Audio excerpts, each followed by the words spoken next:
Newton जैसा सवाल।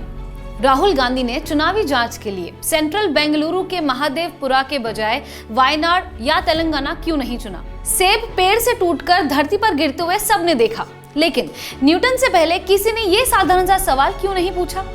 आज इस तरह का न्यूटन टाइप सवाल जहन में आया है। सवाल ये है कि राहुल गांधी ने बेंगलोर सेंट्रल की संसदीय सीट को अपनी तहकीकात के लिए क्यों चुना? इसके लिए उन्हें वायनाड या तेलंगाना की किसी सीट का ख्याल क्यों नहीं आया? सेब पेड़ से टूटकर धरती पर नहीं गिरेगा तो और कहां जाएगा? ये सहज जवाब है, लेकिन न्यूटन की दिमागी खुराफात इस संदर्भ में लागू की जाए तो असलियत समझ आ जाएगी। कांग्रेस ने वायनाड या तेलंगाना को इसलिए नहीं चुना क्योंकि ये सीटें राहुल गांधी ने जीती थी। वायनाड में विधानसभा और लोकसभा चुनाव के बीच वोटर लिस्ट में करीब 8% का इजाफा हुआ। तेलंगाना में तो सिर्फ 6 महीने के भीतर 2 चुनावों के बीच 4.5% तक की वृद्धि हुई है। कांग्रेस के पक्ष में मतदान प्रतिशत भी बढ़ा और सीटें भी, पर जो सीट उन्होंने जीती है वहां चुनाव आयोग या भाजपा कैसे वोट चोरी कर सकता है?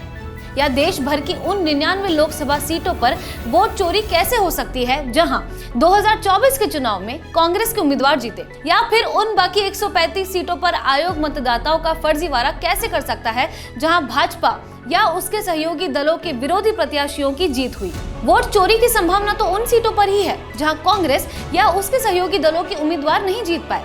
अब जाहिर है चुनाव आयोग कम से कम 234 सीटों पर ईमानदारी से चुनाव कराने में सफल रहा और बाकी जो सीटें एनडीए के उम्मीदवारों ने जीती उनमें से ज्यादातर में वोटों की हेराफेरी, फर्जीवाड़ा, नकली मतदाता सूची जैसे हरकतें हुई थी। दूसरा बड़ा सवाल यह है कि प्रधानमंत्री नरेंद्र मोदी अगर 25 सीटों की हेराफेरी से इस पद पर हैं, तो इसी चुनाव प्रक्रिया के बदौलत ही तो राहुल गांधी भी विपक्ष के नेता है। देश की संसद में उनकी आवाज भी तो इसी चुनावी जीत के बल पर बुलंद होती है। तीसरा बड़ा सवाल यह है कि महाराष्ट्र में 2024 के लोकसभा चुनाव में इंडिया गठबंधन के उम्मीदवार 30 सीटें जीतने में कैसे कामयाब हो गए?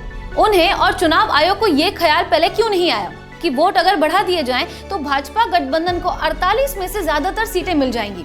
सीटें हारने के बाद ये सबक क्यों आया? जो कथित फर्जीवाड़ा आयोग से मिलकर भाजपा ने 40 लाख वोट बढ़ाकर बाद में किया, वह पहले कर लिया होता तो तेलुगु देशम के चंद्रबाबू नायडू या जनता दल यूनाइटेड के नीतीश कुमार के सामने तो ना गिड़गिड़ाना पड़ता। 400 पार नहीं तो 300 पार तो कर ही लेते। चौथा सवाल, जिस राजस्थान में भाजपा ने विधानसभा चुनाव में जीत हासिल कर सरकार बनाई और जहां 2014 और 2019 के चुनाव में ये पार्टी सारी की सारी 25 सीटें जीत रही थी, वहां कुछ ही महीने बाद हुए लोकसभा चुनाव में भाजपा 11 सीटें कैसे हार गई?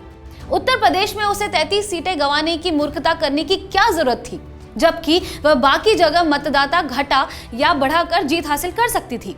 अब पांचवा सवाल, ऐसे क्यों हो रहा है कि भाजपा पश्चिम बंगाल, तेलंगाना, आंध्र प्रदेश, तमिलनाडु या केरल जैसे राज्यों में मतदाता घटा या बढ़ाकर इन क्षेत्रीय दलों को टक्कर नहीं दे पा रही है? चुनाव आयोग तो वहां भी यही है। फिर इन राज्यों में भाजपा विपक्षी दलों के साथ उदारता क्यों बरत रही है? या मान लिया जाए कि इन राज्यों में या उन सीटों पर जहां विपक्षी दल जीतते हैं, ईमानदारी से चुनाव सिर्फ वहीं हो रहा है, बाकी जगह वोट चोरी हो रही है। छठी बात यह है कि क्या अब ये मान लिया जाए कि ईवीएम में गड़बड़ी की धारणाएं सच नहीं है? अगर कोई गड़बड़ी की गुंजाइश है तो वह मतदाता सूचियों में है। इसे दुरुस्त कर दिया तो चुनाव का शुद्धिकरण बहुत हद तक हो जाएगा। सातवां और आखिरी सवाल, अगर चुनाव आयोग की मिलीभगत से व्यापक पैमाने पर वोट चोरी हो रही है, यानी मैच का अंपायर ही अपोजिशन टीम से खुलकर मिल चुका है, तो ऐसे मैच में उतरने का औचित्य क्या है? अगर मैच हारने की पहले से ही गारंटी है तो उस मैच को खेलकर अपोजिशन की जीत को वैधता क्यों दी जाए? उसे ये कहने लायक क्यों रखा जाए कि वह मैच खेलकर जीता है? इन सारे सवालों का मतलब ये कतई नहीं है कि राहुल गांधी ने जो सवाल उठाए, वोट चोरी के आरोप लगाए, वे सरासर गलत है या उनमें कोई सच्चाई नहीं है। गेंद आयोग और जनता के पाले में है, लेकिन बुनियादी सवाल पूरी चुनाव प्रक्रिया के अवैध हो जाने का है। अगर हमने मान लिया कि सरकार वोट की चोरी से बनी है, तो लोकतंत्र पर भरोसा का क्या होगा? चुनाव में एक आम नागरिक कतार में क्यों लगेगा? कर्नाटक, पश्चिम बंगाल, तेलंगाना, झारखंड, हिमाचल प्रदेश या जम्मू कश्मीर में चल रही सरकारें ईमानदारी से चुनी गई मान ली जाएंगी और जहां जहां भाजपा सत्ता में है, वे सरकारें चोरी के वोटों से गठित मान ली जाएंगी। चुनाव में गड़बड़ियों का आरोप तब से लगता आ रहा है जब से चुनाव होते आ रहे हैं। बैलेट से होते थे तब भी आरोप लगते थे और अब मशीन से होते हैं तब भी लगते हैं। आरोप हमेशा से लगे हैं, समाधान और शुद्धिकरण के प्रयास हमेशा से हुए हैं, लेकिन पूरी प्रक्रिया को पूरी तरह करप्ट मान लेने का सबसे खतरनाक परिणाम ये होगा कि लोगों का लोकतंत्र से विश्वास उठ जाएगा। इमरजेंसी के जकड़न के बीच इसी देश के विपक्ष ने इंदिरा गांधी की सत्ता को उखाड़ फेंका था और रक्तहीन क्रांति की थी। फिर मिलीजुली सरकारों का दौर भी चला। 6 साल चली अटल बिहारी वाजपेयी सरकार को सोनिया गांधी की अगुवाई में कांग्रेस ने उखाड़ दिया। 10 साल मनमोहन सिंह सरकार इसी चुनाव प्रक्रिया के जनादेश से चली।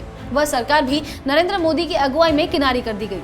क्या मान ले कि इसके बाद खेल के सारे नियम बदल गए, अंपायर करप्ट हो गए, चुनाव प्रक्रिया भ्रष्ट हो गई। राहुल गांधी विपक्ष के नेता हैं। संस्थानों की स्वायत्ता और लोकतंत्र पर देश के भरोसे की जिम्मेदारी उनकी भी उतनी ही है जितनी सरकार की है। फिर क्या वजह है कि अगर समस्या है तो उसको सुधारने की मांग की बजाय वो पूरे चुनावी तंत्र पर से लोगों का भरोसा उठाने में लग गए हैं?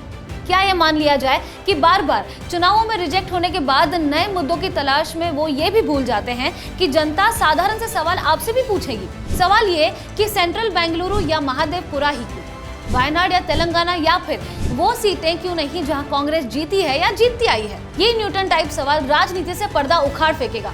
खैर, इस वीडियो में आज इतना ही, लेकिन अगर आपने हमारे चैनल को अब तक सब्सक्राइब नहीं किया है तो सब्सक्राइब जरूर करें। इस वीडियो में कमेंट करके हमें जरूर बताएं कि आपको इस मुद्दे के बारे में क्या लगता है। तो जल्दी मिलते हैं एक और वीडियो के साथ, न्यूटन जैसे कुछ और सवालों के साथ। धन्यवाद।